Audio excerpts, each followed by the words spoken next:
বাবা এত সাজগোজ করে কোথায় যাচ্ছে বলো তো? আমাদেরকে ট্রেনে তুলে দিতে। গয়না ভর্তি ট্রলি ব্রিজে ওঠাতে গিয়ে আমার তো অবস্থা খারাপ।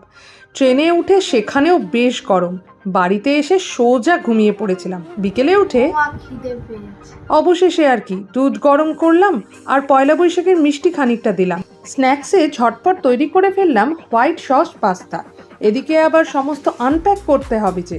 গয়নাগুলোকে সমস্ত বাক্স থেকে বার করলাম আর এদিকে জামা কাপড়গুলোও গুছিয়ে ফেললাম।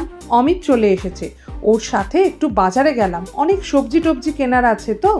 ডিটক্স ওয়াটার বানাবো বলে একটা গ্লাস বটল অর্ডার করেছিলাম, আর দেখো সবজির প্যাকেটের মধ্যে একটা হোয়াইট কন্টেইনার।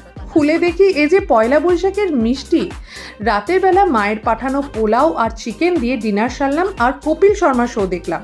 এদিকে আমার অনেক কটা জিনিস অ্যামাজন থেকে এসেছিল, সেগুলোই আনপ্যাক করছিলাম আর কি।